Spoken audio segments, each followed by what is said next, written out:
Greetings, boils and ghouls. I'm your host, Dr. Wolfula, and welcome to another entry of Crypt Tuesdays, where I provide retrospectives and reviews of HBO's classic Tales from the Crypt episodes and the comics that inspired them. You want to call it quits? Pack your bags. Get out of town. In today's video, I'm covering Season 2, Episode 3 of Tales from the Crypt, Cutting Cards, the 9th episode total, released on April 21st, 1990. Yeah, the first 3 episodes of Season 2 aired on the same night, and this episode stars Lance Henriksen and Kevin Tighe. Before I get to the episode itself, let's chat a bit about the EC comic story that inspired it.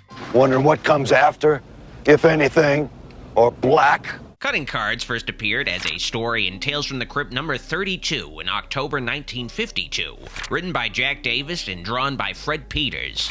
As told by the Crypt Keeper himself, the story is about 2 rival gamblers, Gus Forney and Lou Crevice, who both want to see each other shed this mortal coil. With the ultimate stakes on the line, they play escalating matches of cards, followed by Russian roulette, and when by some miracle neither ends up with a bullet in their brain, Gus decides they play a gruesome game of chop poker, which is like strip poker. Instead of taking off clothes when you lose a hand, you literally lose a hand. The duo were actually able to get their doctors to agree with helping out with this shady business, making sure a poker match where dudes cut each other's body parts off is as safe as possible. The match between Gus and Lou ends on an anticlimax, though.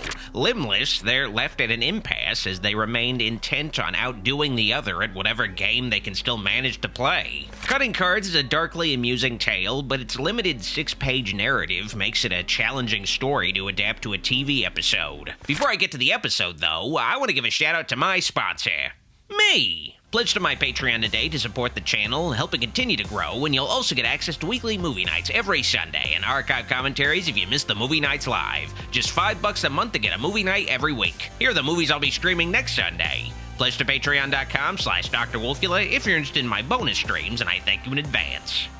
Well, hey, it's Reno Crevice. Haven't seen you in a long time. The adaptation of Cutting Cards was directed by Walter Hill, who helmed the first episode of the series, The Man Who Was Death. But he also directed classics like The Warriors and 48 Hours. You still got that no-limit table in the back? Anybody there now? Only Mr. Forney. You know him, don't you? The episode is faithful to the overarching narrative of the original comic, but with some necessary changes and expansions from the 6-page story. Lance Henriksen plays Reno Crevice, a legendary but currently broke gambler with a cowboy aesthetic that crosses paths with his greatest rival and worst enemy, Sam Forney, played by Kevin Tighe. I'm just reminding you, I'm the best.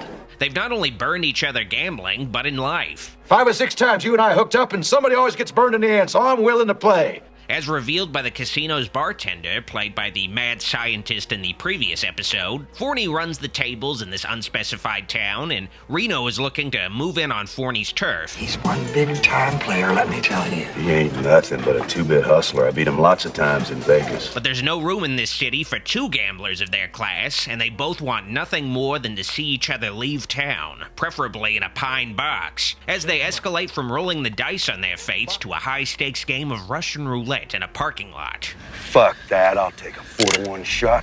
Cutting Cards is a shorter and simpler episode of Tales from the Crypt. The story is limited to 2 men and their lifelong conflict. It's a character-driven drama, making it pretty distinct from a typical episode of the show, and it ultimately works through the great performance of Henriksen and Tighe. I can beat it. I can beat it! The intensity of their conviction towards hating each other to the point of putting their lives on the line. At least they never have to see each other again.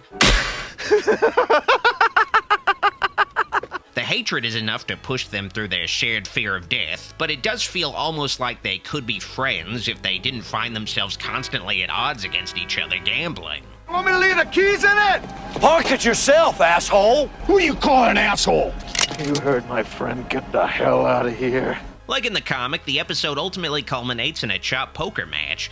Chop poker. But unlike in the comic, the show can actually show the fingers getting chopped off, and the effect is convincing and gruesome.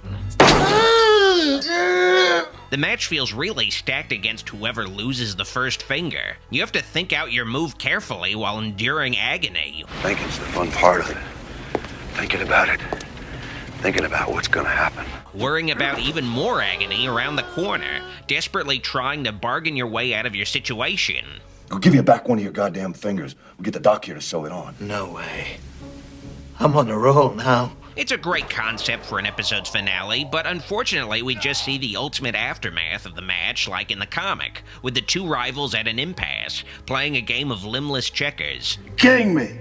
I would have liked to see a full-blown montage of them severing each other's limbs to reach this point, but instead we just get the two Eskimo kissing. They secretly love each other and are just too proud to admit it. I told you, I've always been a lucky kind of guy. The Crypt Keeper segments are thematic to the episode, with CK playing some cards while making a killer Marquis de Sade reference. Take a tip from the Marquis de Sade. He likes to unwind with a little red-hot poker. De Sade was a guy who wrote sadistic porn in the 18th century, like 120 Days of Sodom, that was so hardcore in its time it got him imprisonments that lasted for nearly his entire life, with de Sade eventually dying in an insane asylum. Page-turners, they were. The closing segment appropriately sees the Crypt Keeper making some finger food. It's finger-licking good. They're fingers. I've heard of giving someone the finger, but this is ridiculous. Cutting Cards is a solid, fun episode of the show because of the performances of its stars Henriksen and Tighe. It's short and sweet and captures the dark humor of the original story, but man, I do feel like they could have made the climactic chop poker match longer and much more morbid. I give Tales from the Crypt Season 2, Episode 3, Cutting Cards, 4 Crypts out of 5. Pass the gum. Yep, this episode was pretty good, but it also didn't have a whole lot to talk about in it, so that's why this video's so short. If you liked this video, like it, and if you loved it, click the subscribe and bell buttons for more videos. I'd also like to thank these fine folks pledged to my shout-out tier on my Patreon for all of their kind support. Videos like this wouldn't be possible without all their help. Thank you for watching, see you next time. Doc signing out.